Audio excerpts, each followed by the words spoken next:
बिस्मिल्लाहिर्रहमानिर्रहीम। उम्मीद करता हूँ आप सब खैरियत से होंगे। आज मैं लॉन्ग क्वेश्चंस पे 5वीं और आखिरी वीडियो बना रहा हूँ। मैंने पहली चंद वीडियोस में क्वेश्चन नंबर 3 जो पूछा जाता है, किन चैप्टर से पूछा जाता है, इस पे बात की थी।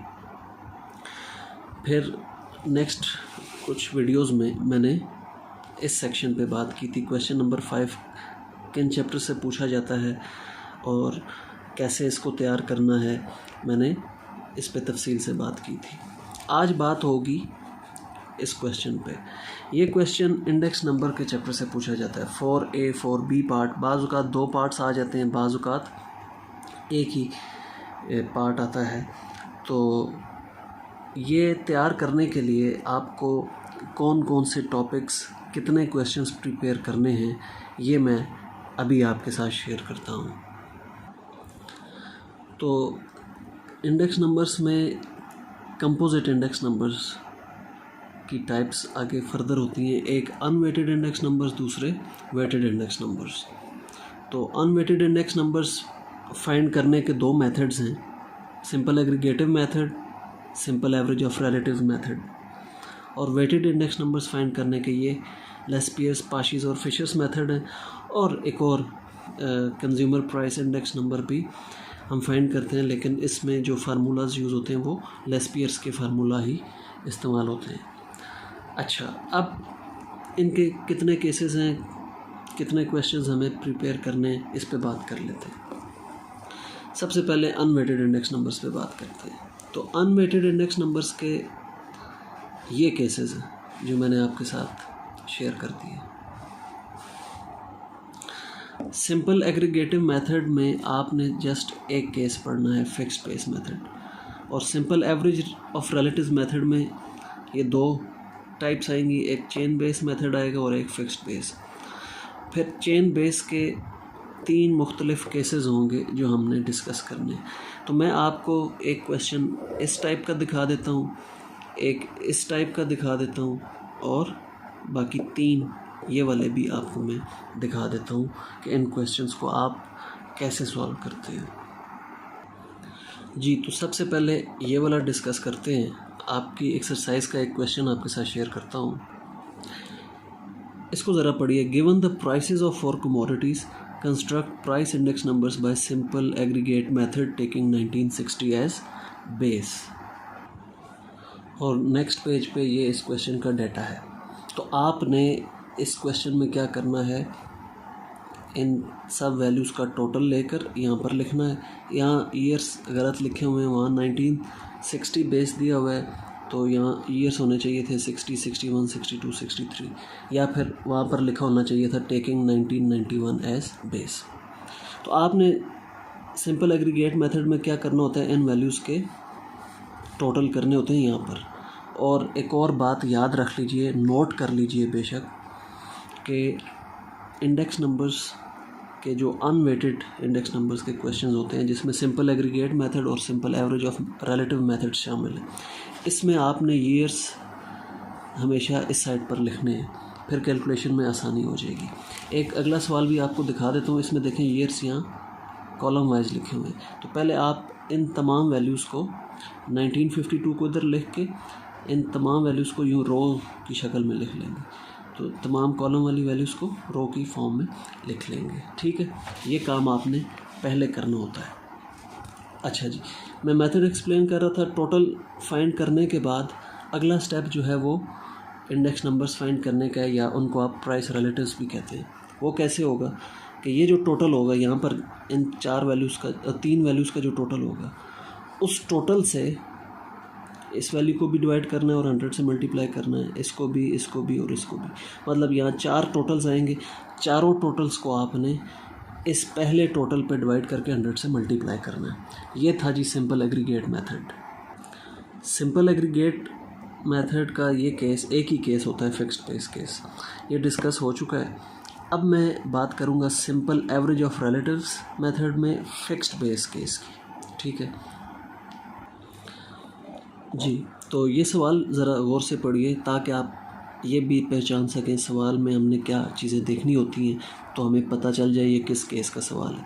The average annual prices of wheat, rice, cotton and ghee for the years 1960 to 1964 are given in the following table. ये प्राइसेस गिवन है इन 4 कमोडिटीज़ की।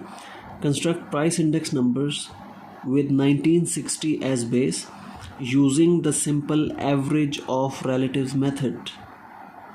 तो आपने 1960 को बेस लेना है और मेथड कौन सा यूज़ करना है, सिंपल एवरेज ऑफ रिलेटिव्स। तो ये फिक्स्ड बेस का केस है, यहाँ पर बेस ईयर दिया गया है 1960 और आपको मेथड का नाम भी मेंशन कर दिया गया है। अब ज़रा इस मेथड को समझते हैं। तो मेथड का नाम है एवरेज ऑफ रिलेटिव्स, यानी कि आपने पहले रिलेटिव्स फाइंड करने हैं, रिश्तेदार फाइंड करने हैं। तो प्राइस रिलेटिव्स कैसे फाइंड किए जाते हैं, आपने ये इस प्राइस पे इन तमाम प्राइसेस को डिवाइड करके 100 से मल्टीप्लाई करना, यानी कि 20 divided by 20 multiply by 100, 21 divided by 20 multiply by 100 and so on. इन तमाम प्राइसेस को 30 पे डिवाइड करना है, इन तमाम को 120 पे, इन तमाम को 160 पे डिवाइड करके 100 से मल्टीप्लाई करना है, तो प्राइस रिलेटिव्स आ जाएंगे। जब प्राइस रिलेटिव्स आ जाते हैं उसके बाद आपने एवरेज फाइंड करनी होती है। देखें ना, एवरेज ऑफ रिलेटिव्स नाम है मेथड का। तो रिलेटिव्स आपने फाइंड कर लिए, अब आपने एवरेज लेनी है और यहाँ मेंशन कर दिया है कि मीन एवरेज लें। 3 तरह की एवरेजेस इस मेथड में यूज़ होती हैं, मीन, मीडियन, ज्योमेट्रिक मीन। तो यहाँ पर उसने मीन का कहा है, तो मीन कैसे फाइंड किया जाता है अभी मैं आपको दिखा देता हूँ। ये देखें जी, ये सारी वैल्यूज़ को 20 पे डिवाइड किया गया, इन सब को 30 पे, इन सब को 120 पे, इन सब को 160 पे और 100 से मल्टीप्लाई किया गया। तो ये आंसर्स आ गए। पहले तो सारे 100 आ जाएंगे, फिर 105, 106.7। पेपर में जब आप ये क्वेश्चन करें तो ये चीज़ बेशक ना लिखें, डायरेक्ट आंसर भी लिख लें तो भी ठीक है। ऊपर हेडिंग आप प्राइस रिलेटिव्स दे देंगे, ठीक है। इस कॉलम को बनाने की ज़रूरत नहीं है, यहाँ पर आप हेडिंग इंडेक्स नंबर दें या मीन हेडिंग दे दें, अरिथमेटिक मीन, तो वो ज़्यादा बेहतर है, ठीक है। ये कॉलम बनाने की ज़रूरत ही नहीं है। तो आपने इन चारों वैल्यूज़ को जमा करके 4 पे डिवाइड किया तो 100 आ जाएगा। इन 4 को जमा करके 4 पे डिवाइड किया तो 108.6 आ जाएगा, ठीक है। तो ये सारे सम्स हैं, इनको डिवाइड किया गया 4 पे। अगर मीडियन कहा गया होता कि median as an average use करें, तो फिर मीडियन कैसे फाइंड किया जाता है ये देखें, मैं आपको समझाता हूँ। इसके लिए इसका मीडियन तो 100 ही आएगा, इसका मीडियन कैसे फाइंड होगा। आपने सबसे पहले वैल्यूज़ को अरेंज करना है, जहन में अरेंज करना है। देखें, सबसे छोटी ये है, उससे बड़ी ये है, उससे बड़ी ये है और फिर सबसे बड़ी ये है। तो दरमियान वाली 2 वैल्यूज़ ये हैं।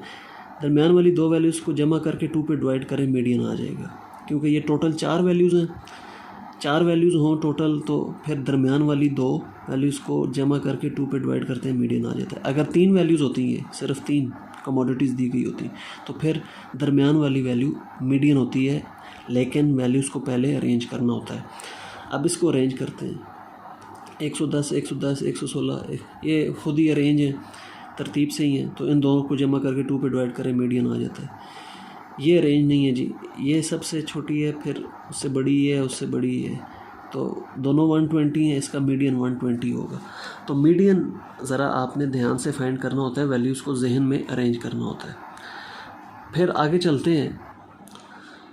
ज्योमेट्रिक मीन अगर कहा गया होता, तो ज्योमेट्रिक मीन फाइंड करने के लिए आप तमाम वैल्यूज़ को इन प्राइस रिलेटिव्स को मल्टीप्लाई करके इनकी पावर 1/4 लेते हैं, और कैलकुलेटर पे एक पावर का बटन होता है, पावर दबा के फिर 1/4 ब्रैकेट के अंदर लिखें तो डायरेक्ट कैलकुलेटर आपको ज्योमेट्रिक मीन कैलकुलेट करके दे देता है।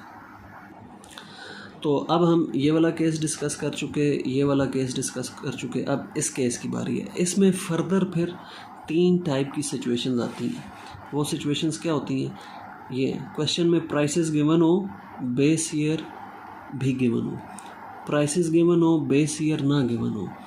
और तीसरा केस है प्राइस रिलेटिव्स गिवन हो और बेस ईयर ना गिवन हो। ये 3 तरह के केस आप पढ़ते हैं। अच्छा, एक और बात यहाँ पर बेशक नोट कर लें, वो ये है कि जब भी चेन बेस का लफ्ज़ यूज़ हो जाए क्वेश्चन में, आपने लिंक रिलेटिव्स फाइंड करने होते हैं। पहला स्टेप होगा लिंक रिलेटिव्स फाइंड करना। ये जहन नशीन कर लें, नोट कर लें। जब भी chain base, chain relatives, chain indices का लफ्ज़ आ जाए, आपने आंखें बंद करके लिंक रिलेटिव्स नहीं, बल्कि थोड़ी थोड़ी खोल के लिंक रिलेटिव्स फाइंड कर लेने हैं। ठीक है। और लिंक रिलेटिव्स फाइंड करने के बाद फिर आप arithmetic mean, geometric mean, median, जो वो कहे इन तीनों में से वो फाइंड कर लें। बाज़ का तीनों कह देता है फाइंड करें, बाज़ का 2 कह देता है एवरेजेस फाइंड करें। ठीक है। और उसके बाद एक और स्टेप भी करना होता है। अभी तो हमने सिर्फ मीन फाइंड किया था और क्वेश्चन ख़त्म इस मेथड में। ठीक है। लेकिन इन तीनों मेथड्स में mean, median, geometric mean find करने के बाद एक और स्टेप आपने करना होता है, और वो होता है चेन इंडिसेस फाइंड करने का स्टेप। तो ये देखिए जी, एक क्वेश्चन है, construct chain indices from the data of example 5.3c, और दूसरा है find chain indices for the following price relatives. तो पहले ये वाला डिस्कस कर लेते हैं जी, chain indices for the data in question number 5.3c। 5.3c का डाटा मैं आपको दिखा देता हूँ, ये डाटा था। ठीक है। तो चेन इंडिसेस कैसे फाइंड होंगे, मैं अगला पेज दिखा देता हूँ आपको।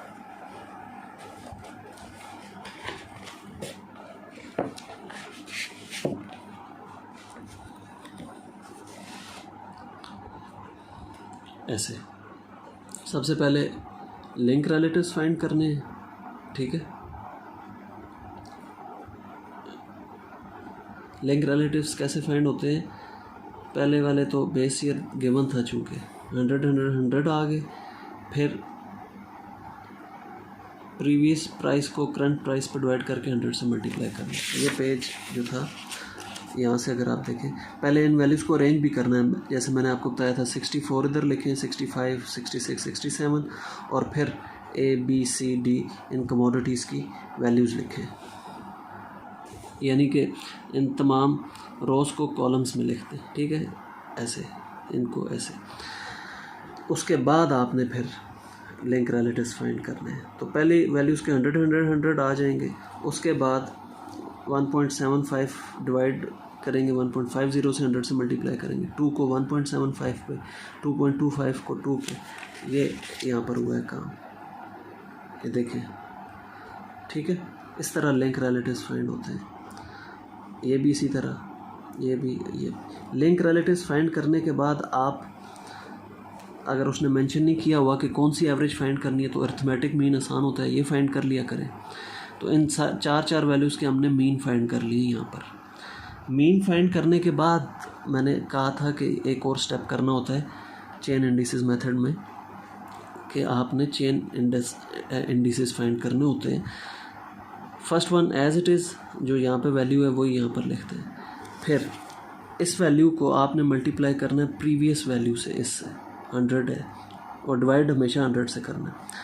फिर ये 109.2 है, इसको मल्टीप्लाई करना है प्रीवियस वैल्यू 115.1 से, और डिवाइड करना है 100 से। फिर ये जो मीन निकला हुआ था, इसको आपने प्रीवियस वैल्यू से मल्टीप्लाई करना है, 100 से डिवाइड करना है। इस तरह चेन इंडिसेस फाइंड करते हैं। तो अब हमने ये केस भी डिस्कस कर लिया है। अच्छा, ये केस बाज़ बात कुछ लोग कहते हैं कि ये अलग केस नहीं, ये दोनों सेम केस हैं, और कुछ टेक्स्ट बुक्स में इसको अलग केस कंसिडर किया जाता है। अलग ये कब होता है, किस सूरत में होता है, या क्यों होता है, वो मैं ज़रा आपको बता दूं, या कैसे होता है ये मैं आपको बता देता हूँ। देखिए, इस सवाल में हमें बेस ईयर दिया गया था कि 1964 बेस ईयर है।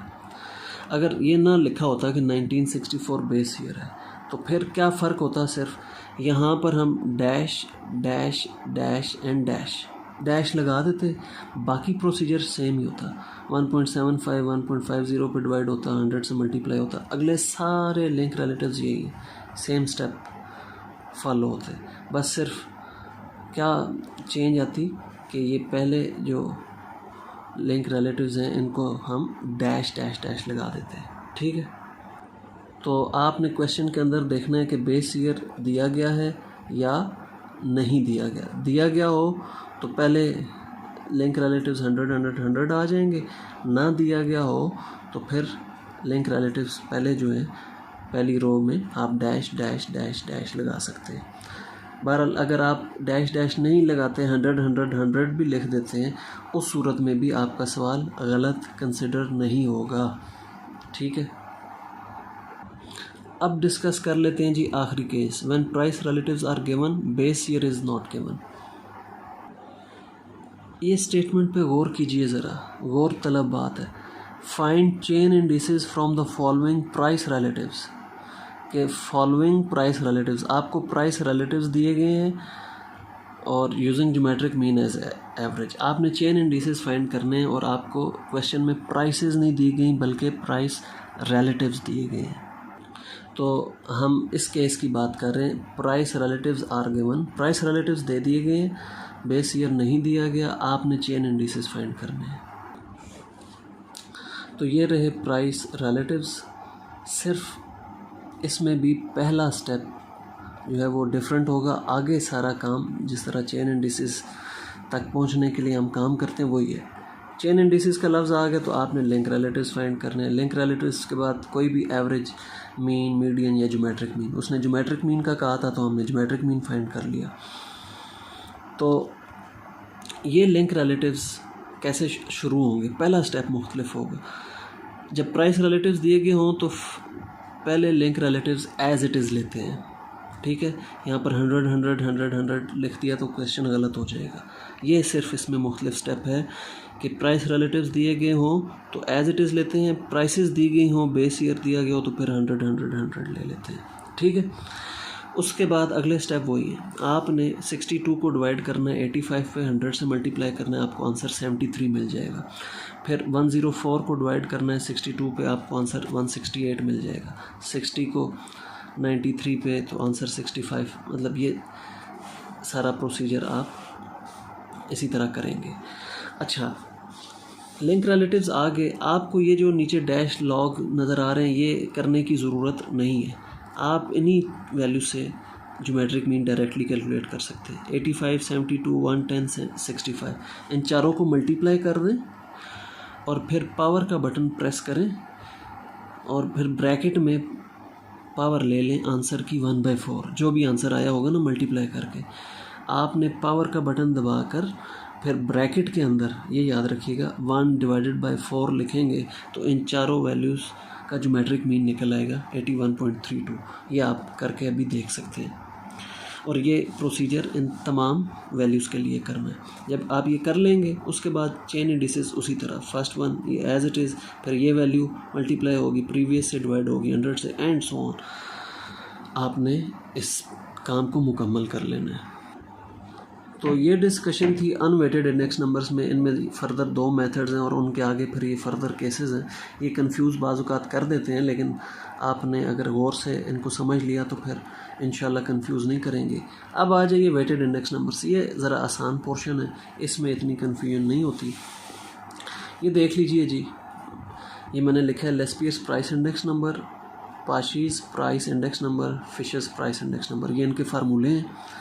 और ये लेस्पियस क्वांटिटी इंडेक्स नंबर, आपको जस्ट ये फार्मूला याद हो तो आप ये लिख सकते हैं। देखिए यहाँ P की जगह Q और Q की जगह P रिप्लेस किया गया। अच्छा, ये शुरू वाले जो P हैं ये आपने कैपिटल लिखने हैं, P और Q, और ये वाले P और Q आपने स्मॉल लेटर्स में लिखने हैं। ठीक हो गया। तो ये फार्मूले हैं जनाब। आपसे क्वेश्चन में ज़रा गौर से आपने देखना है कि आपसे प्राइस इंडेक्स नंबर पूछे जा रहे हैं या क्वांटिटी इंडेक्स नंबर। ये ज़रा क्वेश्चन जब आए तो आपने लाजमी गौर करना है इस बात पे। तो मैं चंद क्वेश्चन आपके सामने डिस्कस कर लेता हूँ इन टॉपिक्स के, फिर हम कंज्यूमर प्राइस इंडेक्स पे बात करेंगे जो कि आखिरी टॉपिक होगा। तो ये देखिए जी, एक सवाल है, compute weighted price index number for 1997 from the following data with 1995 as base. आपने सिर्फ ये आइडेंटिफाई करना होता है कि आपसे प्राइस इंडेक्स नंबर पूछा गया है, ठीक है। फिर लेस्पियस पाशिस फिशर्स के फार्मूले आपने लिख देने होते हैं, और यहाँ पर आपने देखना होता है पी नॉट पी एन क्या है, क्यू नॉट क्यू एन क्या है। तो बेस ईयर की प्राइस को हम नॉट से रिप्रेजेंट करते हैं, ओ से रिप्रेजेंट करते हैं, और करंट ईयर की प्राइस को हम एन से रिप्रेजेंट करते हैं। तो ये पी ओ का कॉलम है, ये पी एन का कॉलम है, ये क्यू ओ का कॉलम है, ये क्यू एन का कॉलम है। तो उसके बाद सिंपली आपने मल्टीप्लिकेशन करके मज़ीद कॉलम्स बनाने हैं, जो कि मैंने एक पहले वीडियो बनाई थी उसमें डिस्कस कर चुका हूँ। इनको जस्ट मल्टीप्लाई करना है। पी एन क्यू नॉट ये कॉलम आ जाएगा, इसका सम इधर पुट कर देंगे। पी नॉट क्यू नॉट को मल्टीप्लाई करेंगे, कॉलम बन जाएगा एक और, सम यहाँ पुट कर देंगे, दो कॉलम ये वाले बनेंगे। तो टोटल 4 कॉलम्स बनेंगे। तो आपके ये फार्मूला ये भी अप्लाई कर लेंगे, ये भी। तो आपने देखना है कि आपसे प्राइस इंडेक्स नंबर पूछे हुए हैं लेस्पियर पाशी फिशर के, या क्वांटिटी इंडेक्स नंबर पूछे हुए हैं, अकॉर्डिंगली आपने फार्मूला अप्लाई करना है, ठीक है। वीडियो काफ़ी लेंथी हो चुकी है, तो मैं जल्दी से वाइंड अप करता हूँ। आखिरी मेथड डिस्कस करता हूँ, consumer price index. Consumer price index number असल में लेस्पियर्स का ही फार्मूला है, ठीक है जी। यहाँ पर लेस्पियर्स का वेटेड एग्रीगेटिव फार्मूला यूज़ हुआ है, और ये लेस्पियर्स का weighted average of relatives formula है। ये वेटेड एग्रीगेटिव है, ये वेटेड एवरेज ऑफ रिलेटिव्स। तो इसको इस वे में भी रिप्रेजेंट किया जाता है। और अगर हम ए पी एन और पी नॉट मल्टीप्लाई बाई 100 को आई कह दें और पी नॉट क्यू नॉट को डब्ल्यू कह दें, तो ये फार्मूला समेशन डब्ल्यू आई और समेशन डब्ल्यू बन जाता है। तो अक्सर इस फार्मूले से सवाल पूछे जाते हैं, कभी कभार इससे भी क्वेश्चन पूछ लिए जाते हैं।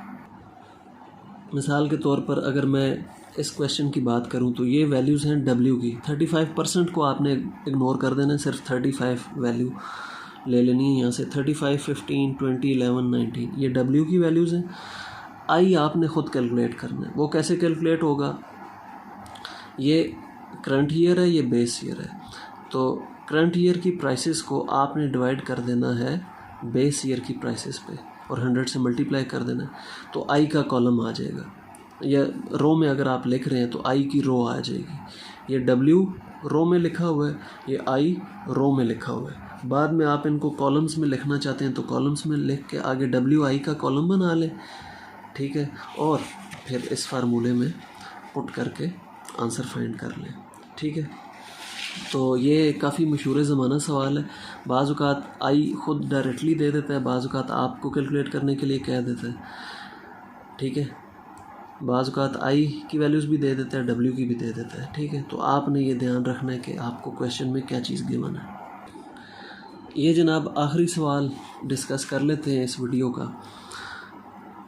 इसमें आपसे एग्रीगेट एक्सपेंडिचर और फैमिली बजट मेथड, दोनों मेथड से consumer price index number calculate करने के लिए कहा गया है।